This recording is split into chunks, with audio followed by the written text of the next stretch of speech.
যার কারণে Mecca Medina packet করিয়া আব্দুল্লাহ বাড়িতে পাঠিয়ে দিয়েছি। জোরে জোরে বলি সুবহানাল্লাহ। ও বন্ধু মুসলমান, এই লোক সকল হাজি যখন রাতে ঘুমের ঘরে ঘুমিয়েছে, আমার আল্লাহ পাক রব্বুল আলামিন ওই হাজিদেরকে স্বপ্নে দেখাইতেছে, আরে হাজিরা তোমরা একসাথে 6 লক্ষ হাজি হজ করেছ, একটা হজ আমি আল্লাহ কবুল করি নাই, আমার আব্দুল্লাহর হজকে আমি আল্লাহ কবুল করেছি। শুধুমাত্র ওই আব্দুল্লাহর হজ কবুল করার কারণে, ওই আব্দুল্লাহর খাতিরে আমি আল্লাহ তোমাদের 6 লক্ষ হাজির হজ কবুল করে নিলাম। চিৎকার করে সুবহানাল্লাহ। ও বন্ধু মুসলমান, আমরা যদি যে কোনো কাজের আগে বিসমিল্লাহর মাধ্যমে শুরু করি এবং আলহামদুলিল্লাহর মাধ্যমে শেষ করি, তাহলে পুরোটা কাজের মধ্যে আল্লাহ পাকের রহমত থাকবে, থাকবে না? ও বন্ধু মুসলমান, আল্লাহ রাসূল সাল্লাল্লাহু আলাইহি ওয়াসাল্লামের হাদিস, ইন্নামাল আমালু বিন্নিয়াত, সমস্ত কাজই নিয়তের উপর নির্ভর করে। এই নিয়ত নিয়ে আপনাদের সামনে কিছু কথা বলবো। ও বন্ধু মুসলমান, গভীর মনোযোগ দিয়ে শুনবেন রে বাবা। আমি গুনাহগার, আপনাদের সামনে কিছুক্ষণ কথা বলবো। যে কয়েকটি কথা বলবো, ওই কয়েকটি কথা ভালো করে শুনে আপনারা আমল করার চেষ্টা করবেন। আল্লাহ রাব্বুল আলামিনের এক বান্দা পৃথিবীর জমিনে তিনি নিয়ত করলো সেই সময় মক্কা মদিনা দেখার জন্য। তিনি তার মনের ভিতরে প্রশ্ন আসতেছে, সেই রাসূল সাল্লাল্লাহু আলাইহি ওয়াসাল্লামের কবর জিয়ারত করার জন্য তিনি যাবে, কিন্তু তিনি তার টাকা পয়সা নাই, তিনি অনেক গরিব, অনেক অসহায়। তার নাম ছিল আব্দুল্লাহ। তিনি চিন্তা করতে লাগলো, আমার একটা কর্ম আছে পৃথিবীর জমিনে, সেই কর্মটা হলো আমি সকালবেলা যখন বাড়ি থেকে বের হই আমি রাস্তায় রাস্তায় জুতা সেলাই করি, রাস্তায় রাস্তায় আমি জুতা সেলাই করে করে টাকা উপার্জন করি। ওই আল্লাহর বান্দা চিন্তা করতে লাগলো, আজ থেকে আমি নিয়ত করলাম সারাদিন সকাল থেকে সন্ধ্যা পর্যন্ত যত টাকা ইনকাম হবে এই টাকার মধ্যে থেকে আমি 2 ভাগ করব। একটি ভাগ আমি আমার সংসার চালাবো, আর একটি ভাগ দিয়ে আমি রাসূলের রওজা দেখার জন্য টাকা জমাবো। চিৎকার করে বলি সুবহানাল্লাহ। ও বন্ধু মুসলমান, আল্লাহর বান্দা প্রত্যেকদিন সকালবেলা বের হয়ে কাজ যখন তার কাজ শেষ হয়ে যায়, সন্ধ্যাবেলা বাড়ি ফিরে সারাদিনে যে টাকা উপার্জন করে ওই টাকা থেকে অর্ধেকটা টাকা তার সংসারের জন্য রেখে দেয়, আর অর্ধেকটা টাকা দিয়ে সে জমা করে রাসূলের রওজা জিয়ারত করার জন্য। তার মনের ভিতরে অনেক আশা, তার মনের ভিতরে অনেক নিয়ত রাসূলের রওজা জিয়ারত করার জন্য। এইরকম করে করে তার টাকা যখন উপার্জন হয়ে গেল, সমস্ত টাকা হয়ে গেল, যে টাকা প্রয়োজন হজ করার জন্য সমস্ত টাকা আল্লাহ পাক রব্বুল আলামিন দয়া করে না করে তাকে জোগাড় করার জন্য তৌফিক দান করেছে। আল্লাহর বান্দা যখন সকল টাকা হয়ে গেছে, এইবার চিন্তা করতে লাগলো, আমি যে সোনা মক্কা মদিনায় হজ করার জন্য যাব, সেইখানে তো আমি কোনোদিন যাই নাই, আমার অভিজ্ঞতা নাই। তাহলে আমাদের পাশে যে হাজিগুলা একত্রিতভাবে প্রত্যেক বছর হজ করার জন্য যায়, আমি আমার ওই হাজি ভাইদের সাথে গিয়ে কথা বলবো। এইবার আল্লাহর বান্দা হাজি পাওয়ার করে বন্ধু, আল্লাহর বান্দা যখন ওই হাজি ভাইদের কাছে চলে গেল, যাওয়ার পর হাজিদেরকে লক্ষ্য করে ডাকতে বলে, ভাইরা প্রত্যেক বছর হজ করার জন্য যান, আমি গুনাহগার নিয়ত করেছি আমিও হজ করার জন্য যাব। আল্লাহ ওই হাজি বান্দা বলে ডাকতে বলেন, রে আব্দুল্লাহ, তুমি তো অনেক গরিব মানুষ, তুমি এত কোটি টাকা একসাথে কোথায় পাবা? কোথায় থেকে তুমি টাকা রোজগার করবা? তুমি যে হজ করার জন্য নিয়ত করেছ। সঙ্গে সঙ্গে আল্লাহর বান্দা আব্দুল্লাহ তিনি ডাক দিয়ে বলল, এ ভাইয়া, হজ করার জন্য যত টাকা প্রয়োজন সবগুলো টাকা মহান আল্লাহ পাক রব্বুল আলামিন আমাকে রোজগার করার জন্য তৌফিক দান করেছে। এখন আপনারা বলুন আমাকে আপনাদের সাথে নিয়ে যাবেন কিনা? এইবার আল্লাহর বান্দা হজের যে মানুষগুলো ছিল তারা দেখতে বলল, রে আব্দুল্লাহ যাও, তোমাকে আমি কথা দিলাম যখন হজের সময় হয়ে যাবে তোমাকে নিয়েই আমরা হজে যাব। এইবার আল্লাহর বান্দা আব্দুল্লাহ সকল হাজিদের সাথে কথা বলিয়া এইবার যখন আল্লাহর বান্দা আব্দুল্লাহ তিনি বাড়ি ফিরে আসলো, তারপরের দিন সকালবেলা যখন আব্দুল্লাহ তিনি রাস্তায় বের হয়েছে সেলাই করার জন্য, কিছু টাকা উপার্জন করার জন্য, সকাল থেকে সন্ধ্যা পর্যন্ত কাজ করার পর এইবার আল্লাহর বান্দা যখন বাড়ি ফিরতেছে এমন অবস্থায় সন্ধ্যাবেলা আল্লাহর বান্দা দেখে একটা মহিলা পর্দা করিয়া তিনি পর্দাশীল হইয়া একটা ডাস্টবিনের কাছে যাইয়া জঙ্গলের কাছে যাইয়া মরা দুম্বার বস্তু তিনি কেটে কেটে একটা ব্যাগের ভিতরে ভরতেছে। ও বন্ধু মুসলমান, কোনদিন করবেন না বাবা, গভীর মনোযোগ সহকারে শুনবেন। এইবার আল্লাহর বান্দা আব্দুল্লাহ দূর থেকে তাকিয়ে দেখে একটা মহিলা ওই বস্তুগুলা ব্যাগের মধ্যে ভরতেছে। তিনি চিন্তা করলো এই মহিলা এই বস্তু নিয়ে কি করবে, মরা দুম্বার বস্তু নাকি বাজারে নিয়ে বিক্রি করবে? এই টেনশন আব্দুল্লাহর মাথায় চলে আসলো। আব্দুল্লাহ বলল, তিনি মনে মনে প্রকাশ করলো, মনে মনে চিন্তা করতে লাগলো আমি কি করব? আল্লাহর বান্দি এই মরা দুম্বার বস্তু নিয়ে কি করে? এইবার বস্তুগুলা যখন কেটে কেটে কেটে কেটে ব্যাগের মধ্যে ভরিয়া আল্লাহর বান্দি যখন বাইরের দিকে রওনা হলেন, আব্দুল্লাহ পিছে পিছে রওনা হলেন। এই বস্তু নিয়ে আল্লাহর বান্দি কোথায় যায়? ও বন্ধু মুসলমান, এইবার আল্লাহর বান্দি একটা বাড়ির ভিতরে যখন ঢুকিয়ে পড়লো, আব্দুল্লাহ বাড়ির কাছে গিয়ে স্টপ করলো, থেমে পড়লো, তারপর আর ভিতরে ঢুকতে পারলো না। আব্দুল্লাহ চিন্তা করতে লাগলো আমি তো এখন এই জায়গায় আটকা পড়ে গেলাম, এখন অনুমতি ছাড়া কিভাবে আমি বাড়ির ভিতরে প্রবেশ করবো? ও বন্ধু মুসলমান, আল্লাহ পাক রব্বুল আলামিন দেখেন কি খেলা করেন। এইবার ওই বাড়ির মধ্যে থেকে ছোট্ট একটা নাবালক একটা মেয়ে বের হলো। বের হওয়ার পর আব্দুল্লাহ তাকে জিজ্ঞাসা করলো, রে আম্মু, রে মা, কিছুক্ষণ আগে তোমার বাড়ির মধ্যে যে একটা মহিলা ঢুকলো, ওই মহিলাটা তোমার কি হয়? সঙ্গে সঙ্গে ওই মেয়েটা ডাকতে বললো, চাচা কিছুক্ষণ আগে যে মহিলাটি আমার বাড়িতে ঢুকলো ওই মহিলাটি আর কেউ না, আমার গর্ভধারিণী মা।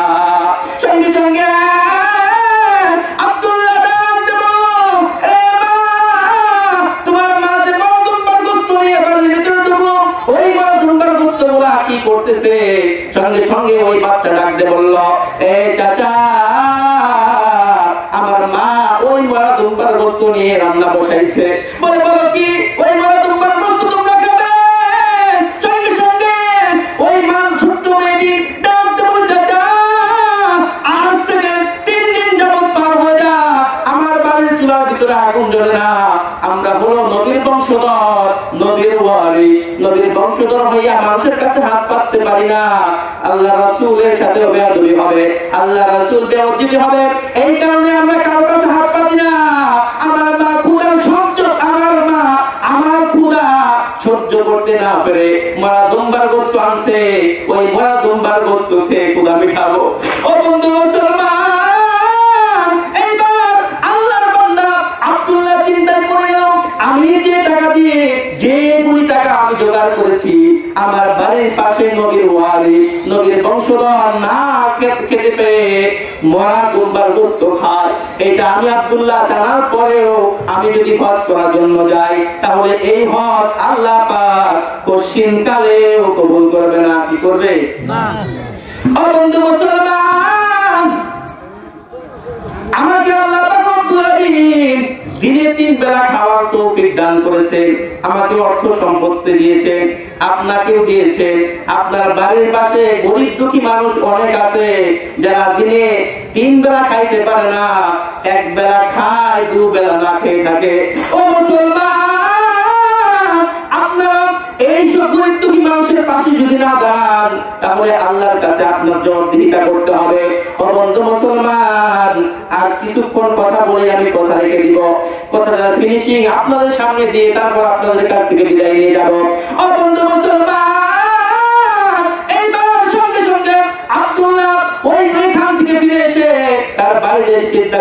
লাগলো, আমি যত টাকা হজের জন্য রেখে দিয়েছিলাম সবগুলি টাকা আল্লাহর ভালোবাসায়, নবীর ভালোবাসায়, নবীর বংশধরকে আমি দিয়ে দিব। একটু জোরে জোরে বলি না সুবহানাল্লাহ, জিকির করি লা ইলাহা ইল্লাল্লাহ, লা ইলাহা ইল্লাল্লাহ, লা ইলাহা ইল্লাল্লাহ, লা ইলাহা ইল্লাল্লাহ, লা ইলাহা ইল্লাল্লাহ, লা ইলাহা ইল্লাল্লাহ, লা ইলাহা ইল্লাল্লাহ, লা ইলাহা ইল্লাল্লাহ, লা ইলাহা ইল্লাল্লাহ। ভাইজান রিকশা চলে না চালক ছাড়া, নৌকা চলে না মাঝি ছাড়া, ভাইজান রিকশা চলে না চালক ছাড়া, নৌকা চলে না মাঝি ছাড়া, দুনিয়া চলে না আল্লাহ ছাড়া, দুনিয়া চলে না আল্লাহ ছাড়া, মুমিন চলে না জিকির ছাড়া। লা ইলাহা ইল্লাল্লাহ, লা ইলাহা ইল্লাল্লাহ, লা ইলাহা ইল্লাল্লাহ, লা ইলাহা ইল্লাল্লাহ, লা ইলাহা ইল্লাল্লাহু মুহাম্মাদুর রাসূলুল্লাহ। সবাই বলি সাল্লাল্লাহু আলাইহি ওয়াসাল্লাম। ও বন্ধু মুসলমান, এই আব্দুল্লাহ বাড়িতে আসিয়া এই নিয়ত করে ফেলল, যত টাকা হজের জন্য জমাইছিলাম, মনে আছে? যত টাকা হজের জন্য জমাইছিলাম সবগুলি টাকা আল্লাহর ভালোবাসায়, নবীর ভালোবাসায়, নবীর বংশধরকে দিয়ে দিব। এই আব্দুল্লাহ সকল টাকা একত্রিত করিয়া মুসলমান এই রাত্রি হজ না করিয়া ওই টাকাগুলা আল্লাহর বান্দিকে দিয়ে দিলেন, নবীর বংশধরকে দিয়ে দিলেন। এইবার সঙ্গে সঙ্গে আল্লাহর বান্দা যখন তিনি বাড়ি আবার ফিরে আসলো, ইতিপূর্বে ওই হাজীদেরকে যে বলেছিল যে হাজী ভাইরা আমি হজ করার জন্য যাব, ওই হাজীরা খবর পাঠিয়েছে আমরা হজ করার জন্য যাব, সময় হয়ে গেছে, আব্দুল্লাহ তুমিও গাছটি বস্তা মাথায় নাও। এই কথা বলার সঙ্গে সঙ্গে আব্দুল্লাহ বলে, হাজী ভাইরা আমার যতগুলি টাকা ছিল সব টাকা আমি খরচ করে ফেলেছি, আমার কাছে এখন হজ করার মতো কোনো টাকা নাই, আমাকে মাফ করবেন, আমি ওয়াদা দিয়ে ওয়াদা রাখতে পারলাম না। এবার সঙ্গে সঙ্গে ওই হাজী ভাই রাখতে বলল, রে আব্দুল্লাহ এই অল্প কিছু কয়েকদিনের মধ্যে তুমি এতগুলি টাকা কোথায় খরচ করে ফেললা? আব্দুল্লাহ রাখতে বলল, হে ভাই আমার কাছে কোনো হিসাব চাইেন না, আমি হিসাব দিতে পারবো না। সকল হাজীরা একসাথে ওই কাফেলায় 6 লক্ষ হাজী হজ করার জন্য গিয়েছিল। 6 লক্ষ হাজী হজ করার জন্য যাইয়া যখন আল্লাহ রাসূল সাল্লাল্লাহু আলাইহি ওয়াসাল্লামের রওজার পাশে যাইয়া যখন সকল হাজীরা আল্লাহ রাসূল সাল্লাল্লাহু আলাইহি ওয়াসাল্লামের কবর জিয়ারত করে বাজান, এমন অবস্থায় ওই হাজীগুলা তাকিয়ে দেখে যে আব্দুল্লাহকে বাড়িতে রেখে গিয়েছিলাম, যে আব্দুল্লাহকে আমাদের এলাকায় রেখে গিয়েছিলাম, সেই আব্দুল্লাহ আমাদের সামনে গিয়ে রাসূলের রওজা জিয়ারত করতেছে। চিৎকার করে বলি সুবহানাল্লাহ, সুবহানাল্লাহ। হয় নাই হাদিসের মধ্যে আসছে, যদি কেউ একবার সুবহানাল্লাহ পড়ে আল্লাহ পাক রব্বুল আলামিন ওই বান্দার আমলনামায় সওয়াব দিয়ে আসমান এবং জমিনের মাঝখানে যতগুলো ফাঁকা জায়গা থাকে সবগুলো ফাঁকা জায়গা আল্লাহ পাক ওই বান্দার আমলনামায় সওয়াব দিয়ে পরিপূর্ণ করে দেয়। সুবহানাল্লাহ। বন্ধু মুসলমান, এই সঙ্গে সঙ্গে সকল হাজীরা চিন্তা করতে লাগতেছে, যখন রাসূলের রওজা জিয়ারত করা শেষ হয়ে যাবে আব্দুল্লাহকে জিজ্ঞাসা করব, আব্দুল্লাহ তুমি না বলেছিলা হজে আসবা না, আমাদের সামনের কাতারে এসে রাসূলের রওজা জিয়ারত করতেছ। এইবার হাজীরা হজ যখন সকল হাজীরা 6 লক্ষ হাজী একত্রিত হয়ে যখন আল্লাহ রাসূলের রওজা জিয়ারত করা শেষ হয়ে গেছে, আব্দুল্লাহকে আর খুঁজে পাওয়া যায় না। কোথায় গেল আব্দুল্লাহ? এইবার আবার যখন নামাজের মধ্যে দাঁড়িয়ে গিয়েছে, দেখে হাজিদের সামনের কাতারে আব্দুল্লাহ নামাজ পড়তেছে। সুবহানাল্লাহ বলনা, সুবহানাল্লাহ কি বলতে টাকা লাগে? কয়টা লাগে? তিনি বলেন না কেন? আমার বন্ধু মুসলমান, এইবার সঙ্গে সঙ্গে সকল হাজিরা চিন্তা করতে লাগলো, যখন নামাজ শেষ হয়ে যাবে আব্দুল্লাহকে জিজ্ঞাসা করবো, আব্দুল্লাহ তুমি আমাদেরকে মিথ্যা কথা বললা কেন? তুমি আমাদের সামনে এসে নামাজ পড়তেছো, তোমাকে দেশে রেখে আসলাম, তুমি বললা নামাজ করার জন্য যাবা না, নামাজ শেষ, আব্দুল্লাহকে খুঁজে পাওয়া যায় না, কোথায় গেল আব্দুল্লাহ? আমার আল্লাহ রাব্বুল আলামিন বলেন, তোমরা একসাথে 6 লক্ষ হাজি হজ করেছো, একটাও হজ আমি আল্লাহ কবুল করি নাই। ওই আব্দুল্লাহর হজটাকে আমি আল্লাহ কবুল করেছি, যার কারণে মক্কা মদিনা প্যাকেট করিয়া আব্দুল্লাহর বাড়িতে পাঠিয়ে দিয়েছি। জোরে জোরে বলি সুবহানাল্লাহ। ও বন্ধু মুসলমান, এই লোক সকল হাজি যখন রাতে ঘুমের ঘরে ঘুমিয়েছে, আমার আল্লাহ পাক রব্বুল আলামিন ওই হাজিদেরকে স্বপ্নে দেখাইতেছে, আরে হাজিরা তোমরা একসাথে 6 লক্ষ হাজি হজ করেছো, একটা হজ আমি আল্লাহ কবুল করি নাই, আমার আব্দুল্লাহর হজকে আমি আল্লাহ কবুল করেছি। শুধুমাত্র ওই আব্দুল্লাহর হজ কবুল করার কারণে, ওই আব্দুল্লাহর খাতিরে আমি আল্লাহ তোমাদের 6 লক্ষ হাজির হজ কবুল করে নিলাম। চিৎকার করে সুবহানাল্লাহ। ও বন্ধু মুসলমান, দেখেন কত বড় নিয়ম। সমস্ত কাজ নিয়তের উপর নির্ভর করে। আল্লাহ রাসূলের হাদিস, আমি আপনি কি করে এরকম নিয়ত করছি যে দিনে যে টাকা উপার্জন করি এই টাকার মধ্যে থেকে অর্ধেক টাকা রেখে দিব সংসারের জন্য, আর অর্ধেক টাকা দিয়ে আমি সোনার মক্কা মদিনা দেখার জন্য, রাসূলের রওজা জিয়ারত করার জন্য আমি রেখে দিব। নিয়ত করছি কোনদিন? নিয়ত না করলে হবে? নিয়তের উপরে বরকত দান করবে আল্লাহ। তো সম্মানিত সুধী মণ্ডলী, আপনাদের সামনে কিছু কথা বললাম। আমি গুনাহগার ছোট মানুষ, এই অল্প কিছুক্ষণ কথা বলার মধ্যে যদি আপনাদের সাথে কারো বেয়াদবি মনে হয়, ভুল হয়ে থাকে, আল্লাহর রাস্তায় মাফ করবেন, আমার জন্য দোয়া করবেন। তো ইনশাআল্লাহ আল্লাহ পাক বয়ান করার মতো ক্ষমতা আমাকে দিয়েছে, আপনাদের সামনে 1 ঘন্টা 2 ঘন্টা ওয়াজ আমি করতে পারবো। তো যদি মনে হয় গুনাহগারকে স্মরণ করতে, তাহলে স্মরণ করবেন নাকি?